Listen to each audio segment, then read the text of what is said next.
السلام علیکم سر. وعلیکم السلام. څه میسج؟ نه سر. سر ستاسو یو میلمه راغلی دی.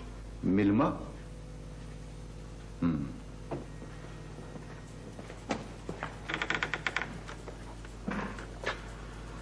السلام علیکم. وعلیکم السلام.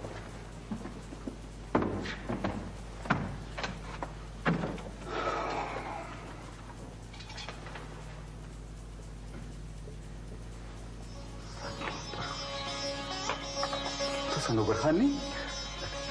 بوډا شوې خو نظر دې تیز دی. په خیر نو په خیر نو.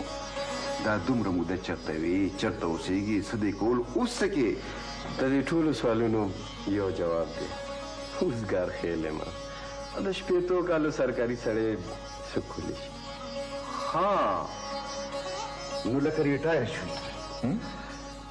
اشنا په دې نه پوهېږم چې سړی په کار پوه شي، تجربه کار شي، نو سرکار ونه بیا چوټي وري. خو زه په دې چوټۍ خوشحاله یم. د بني آدم ډېر اندامونه په دې عمر کې کار پرېږدي او بیا په دې عمر کې چې څوک کار کوي نو هغه کار کم او تنخوا ته زیات ګوري. نو لکه اوسګار شوي. خدای خبر چې موږ به کله اوسګار یو. د کارخانې مالک څنګه اوسګار کېناستی شي؟ بیا ستا خو لوی کاروبار دی. او کاروبار ښه دی خو کړاو هم پکې شته اشنا. د ګټې کاروبار کې خو کړاو وي او بیا ته خو همتناک وې ځکه خو په دې سیټ ناست دی. ګنې ما تا خو په یو سکول کې په یو کلاس کې په یو بنچ سبق ویلی دی. زه سرکاري نوکر شوم، یو کلرک، او ته په دې سیټ ناست یې او په دې ښار کې د سخي سیټ په نامه مشهور یې.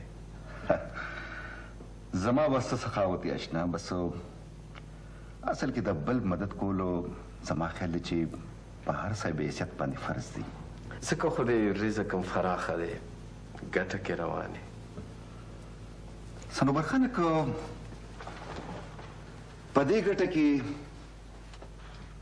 ستا دا برکتي لاسونه هم شامل شي نو څنګه به وي؟ څه مطلب؟ مطلب دا دی چې دلته ما سره ده. یو خو چې سړی اوسګار وي نو هسې هم ځان ته یې پام وي. زه خو یم چې بس همدې یکه مې راځه او تنخوا وړم. سرفراز خانه څه کې خیرات راکړي، کار نه کول او تنخوا اخیستل. ته خو اشنا خفه شوې. زه خو یم چې یو ریټایر سړي ته د کار ووایي نو ډېر خوشحاله شي.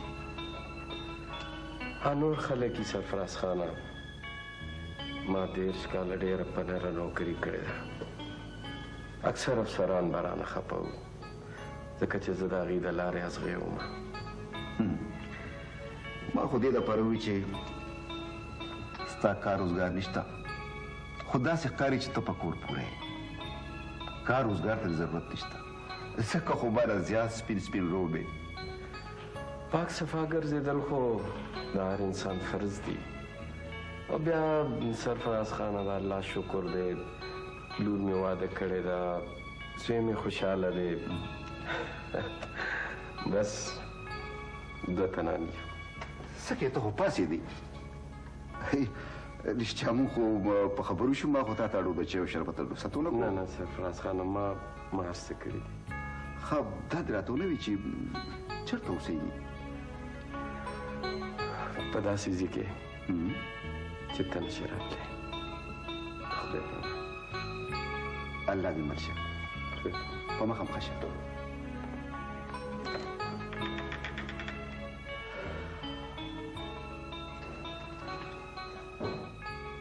یا سړیه ته څه په خود یې؟ خلک په نوکرو پسې لیواله ګرځي او تا د نوکرۍ نه انکار وکړو؟ ګورب ستا هغه دوست خو ډېر سخي دی. اخو خلکو له روپۍ هسې ورکوي. د انور مورې زه فقیر نه یم، ما له حکومت پنشن راکوي او بیا د خیرات او زکات په ما نه کېږي. خیرات زکات په هر حاجتمند سړي کېږي او بیا تا سره دي څه؟ ستا په پنشن خو د کور د بجلی اوبو ګیس بیل هم نه پوره کیږي. لږ ساړه خوره دا حالات به ښه شي. څنګه به ښه شي؟ د اسمان نه به پیسې راورېږي. ګوره په شرع کې شرم نشته. زه خو یم سرفراز ته د خپل زړه ټول حال ووایم. دغه یوه د غم خادۍ جوړه دي ده چې وینځم درله استري کم تی واغوندې بهر وځي نو خلک وایي جوړې ډېر مالداره سړی دی. د سپین روبي په دې معاشره کې خو صرف سپینې جامې پاتې دي. په دې عمر کې نه زه څه خواري کولی شم نه څه مزدوري.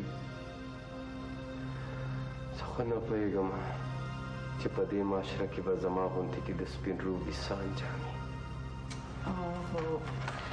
ته د نورو خلکو فکرونه پرېږده، خپل فکر کوه. خو چې ته څه وې هغه نشي کېدی. څه ته سرفراز خان ته اوس لاس ونیسمه؟ دا خو خیر غوښتل دي. خیر خیر نه، دا د یو دوست د بل سره امداد کول دي. خلک په دوستانه کې قرضدار کوي نو ته هم دا یو قرض وګڼه. ما ټول عمر چاته لاس نه دی نیولی. زما دستخطونو ته به خلک په انتظار ناست وو. زما په یو دستخط به خلکو لکونو روپۍ اخیستې. ستا په یو دستخط خو به خلکو روپۍ واخیستې خو ته به تش لاس کور ته رالې. د دفتر کار به دې په کور کې کو. د هغې به ما تنخواه اخیسته پوره 15,000 روپۍ. 15,000 روپۍ خو قرضدار وې په نوکرۍ کې او اوس هم. که زما دې منلې وې نو اوس په خپل کور و ښه ډېر دولت به و را سره. دا به زما قسمت وي. قسمت هر بنده ځاله په خپله جوړوي. ته ګوره چې زه د دې کور قسمت څنګه بدلوم. زه به د خلکو کره مزدوري کوم، جامې به وینځم، لوښي به وینځم، فرشونه د کور ټول. چې بیا دا ټکي په خوله رانولې.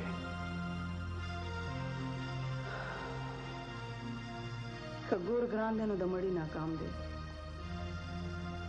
ته څومره ډېرې مودې کرایه را باندې جمع شوه، جامې ستا نشته. زه خو پریشان یم چې د کور دا نور ضروریات به د کمې پوره کوو.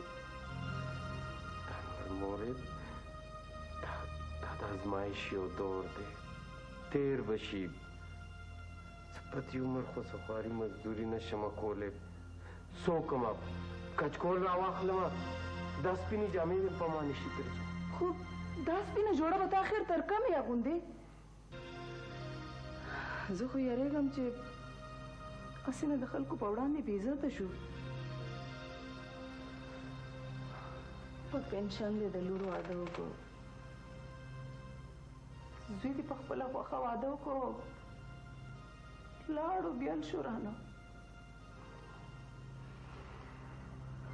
مودې وشوې بیا یې زموږ تپوس قدر هم نه دی کړی. دا اولاد هم څه عجیبه شی دی. ټول عمر خواري ورسره وکړه.